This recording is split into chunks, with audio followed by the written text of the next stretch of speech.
Selanjutnya, apa itu reaksi redoks? Kita akan mencoba mengenal tentang reaksi redoks secara umum terlebih dahulu. Reaksi redoks adalah reaksi yang mengalami perubahan bilangan oksidasi. Nah, apa sih perubahan bilangan oksidasi? Coba kita dengarkan terlebih dahulu. Disebut oksidasi jika bilangan oksidasi naik, disebut reduksi jika bilangan oksidasi turun. Disebut redoks jika terjadi reduksi dan oksidasi di mana kata redoks adalah singkatan dari reduksi oksidasi. Bilangan oksidasi, dan ini harus dihafal ya. Bilangan oksidasi hidrogen itu positif 1 kecuali hidrida ya, negatif 1. Meskipun di sini ada kecuali, tapi ini sangat jarang ya sekali hidrogen minus 1, sebagian besar hidrogen plus 1. Oksigen juga sebagian besar adalah minus 2 ya, dan jarang sekali oksigen itu minus 1, jarang. Lalu golongan 1A selalu positif 1, golongan 2A selalu positif 2. Lalu selanjutnya unsur monoatomik, diatomik, dan poliatomik itu muatannya adalah 0. Apa sih yang dimaksud unsur monoatomik, diatomik, dan poliatomik? Seperti contohnya adalah sebagai berikut. Kalau kita punya misalnya Fe, Al itu adalah monoatomik. Kalau diatomik contohnya adalah O2, H2, N2. Nah itu adalah diatomik ya. Jadi biasanya O2, H2, N2 itu adalah gas diatomik. Lalu poliatomik contohnya adalah ozon misalnya O3. Terus ada sulfur S8. Nah itu adalah poliatomik ya. Dan mereka bilangan oksidasinya adalah 0. Selain O2, H2, dan N2 ada juga ClBr(I) itu biasanya diatomik juga. F2Cl2, Br2, dan I2. Itu juga diatomik juga. Selain itu kebanyakan adalah monoatomik. Ini banyak ya. Kebanyakan monoatomik, diatomik itu hanya ini. Kalau mau dihafal itu lebih baik ya. Terus poliatomik itu lebih sedikit lagi. Di sini tidak penting untuk dihafal. Yang penting adalah yang diatomik sebenarnya. Nah, sekarang kita coba latihan sih gimana sih cara mencari bilangan oksidasi dari masing-masing unsur berikut dengan menggunakan hafalan yang ada di slide sebelumnya. Jadi ini harus hafal, bisa juga di screenshot. Makanya sebelumnya sudah menyuruh kalian untuk hafal golongan 1, golongan 2. Lalu lebih mudah lagi kalau kalian hafal golongan 6 A dan golongan 7A. Nah ini tuh wajib hafal ya. Sekarang kita akan berlatih untuk mencari bilangan oksidasi dari unsur-unsur berikut. Nah oksigen itu minus 2 karena tadi sudah dikasih tahu ya. Dan K itu adalah golongan 1A berarti dia plus 1. Nah di sini ada total bilox. Ada perbedaan antara bilox dan total bilox. Itu bilox itu tidak sama dengan total bilox ya. K itu bilangan oksidasinya plus 1, tapi jumlah K ada 2 berarti di sini totalnya adalah plus 2. Nah di sini jumlah oksigen 4 berarti totalnya adalah minus 8 ya. 4 kali minus 2. Jadi ada minus 8. Nah ini kita cari berapa nilainya. Kalau di jumlah suatu senyawa itu tidak ada muatan. Kalau di jumlah adalah 0. Nah supaya 0 berarti nilai X itu adalah positif 6 ya. Jadi ini plus 6. Karena sulfurnya juga 1. Soal selanjutnya. Di sini ada Fe2SO4. Tadi S itu sudah kita dapat ya. Sebenarnya kalau kalian menghafal anion itu lebih gampang lagi, yaitu SO4 2 negatif ya. Otomatis karena SO4-nya itu ada 3 ya, ada 3. SO4-nya ada 3 di sini. Berarti otomatis ini minus sebelah kanan itu totalnya adalah minus 6. Berarti ini plus 6. Berarti Fe-nya adalah plus 3 karena ini plus 6. Nah itu adalah cara mudahnya kalau kalian menghafal anion. Oke, bagaimana kalau kita mencari secara pelan-pelan juga bisa? Kita mencari secara pelan-pelan juga bisa. Serahkan hapus dulu semuanya. Nah di sini bisa kita lihat bahwa sulfur tadi kita dapat adalah positif 6 dalam SO4 ya. Dimana SO4 itu 2 negatif, berarti di sini min 8, di sini plus 6 ya. Nah, 4-nya itu ada 3, berarti ada 12 minus 2 dikali 12 berarti di sini totalnya adalah minus 24. Sementara minus 6 plus 6 dikali 3 berarti di sinilah plus 18. Jadi totalnya di sini kita cari dulu di sini nilai X-nya berapa.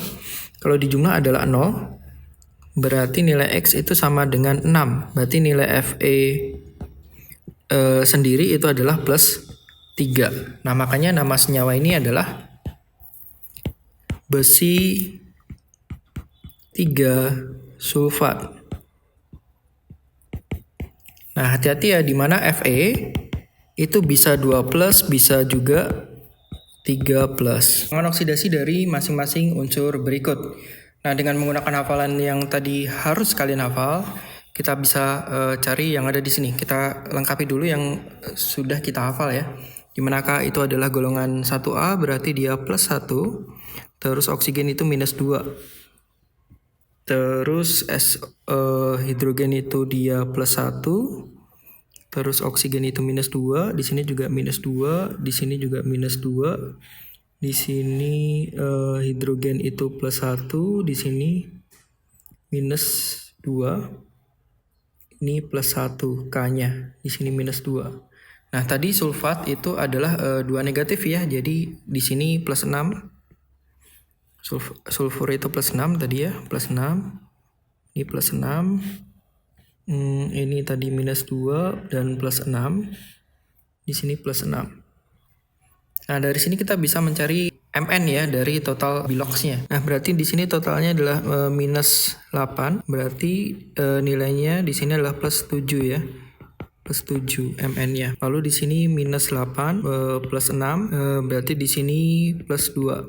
Di sini +2. H2SO4 di sini -8. Ini sudah diketahui semuanya ya, bilox H2SO4 sebenarnya tidak terlalu penting lagi.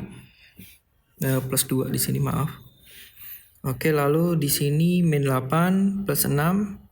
Berarti di sini +2, di sini +2. Terus di sini SO4 tadi 24. Di sini +6 dikali 3 18. Berarti di sini +6, di sini +3. Terus di sini +2 dan di sini -2. Di sini +2, +6, terus di sini -8. Langkah selanjutnya adalah kita mencari tahu siapa bilangan oksidasi yang naik dan siapa yang bilangan oksidasi yang turun.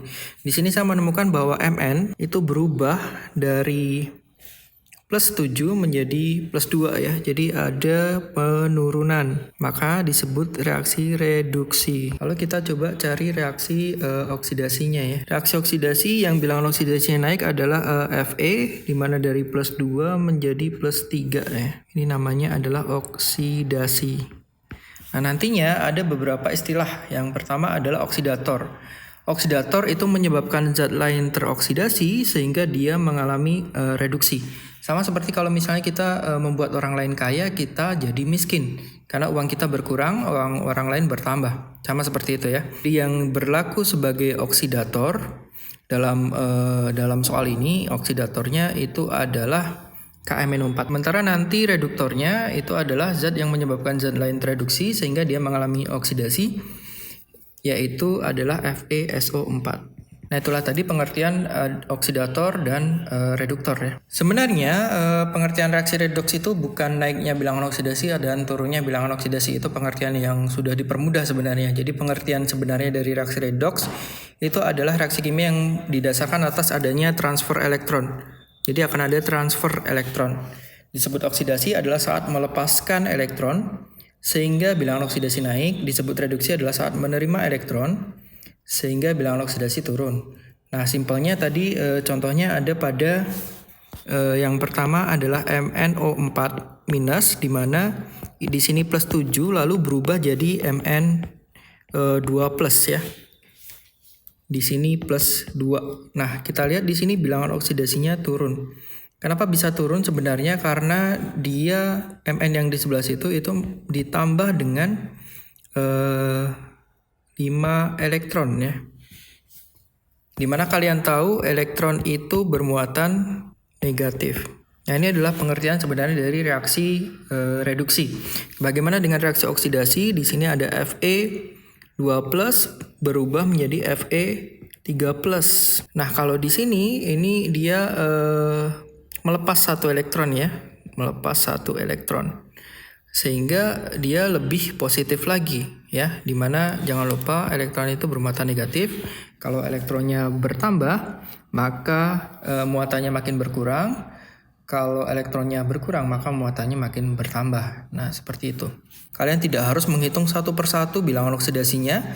Saya akan kasih tahu triknya gimana cara biar kita bisa langsung fokus melihat mana yang teroksidasi dan mana yang tereduksi. Yang pertama, cek apakah ada molekul unsur. Jika ada molekul unsur seperti tadi contohnya adalah Fe, terus O2 gitu, atau S8, ada molekul unsur, berarti jelas ada reaksi redoks karena molekul unsur ini bilangan oksidasinya 0 ya. Nah, lalu yang kedua, biasanya yang mengalami redoks adalah logam transisi. Biasanya adalah logam transisi dan ini terbukti di tadi ya. Di sini Sir bisa langsung tahu bahwa yang mengalami reduksi dan oksidasi biasanya adalah Mn, karena Mn adalah logam transisi, dan Fe juga logam transisi. Jadi bisa langsung fokus ke situ. Manakah yang merupakan reaksi redoks? Yang A adalah reaksi redoks. Kenapa? Karena ada molekul unsur di sini, di mana bilangan oksidasinya adalah 0. Dia berubah dari -1 di sebelah sini, berubah jadi 0, mengalami oksidasi. Nah, itu cara gampangnya. Lalu yang B juga sama, ada molekul unsur, berarti ini juga redoks ya. Ini redoks, ini juga redoks, di mana bilangan oksidasinya berubah dari di sini +2 jadi 0, N2 itu 0, di sini dia hidrogen plus 1 ada 3, berarti di sini -3 nitrogennya juga berubah ya. Ini redoks juga. Nah, sementara yang ketiga itu tidak ada molekul unsur, tidak ada logam transisi. Nah, biasanya ini tidak reaksi redoks ya. Kita coba cek. Di sini dia +2, tetap +2 juga. Di sini -1 Cl-nya, di sini tetap -1 +1. Karbonnya di sini -2, di sini +4. Terus di sini oksigennya -2, 6, berarti karbonnya di sini tetap +4 ya. Jadi ini bukan reaksi redoks.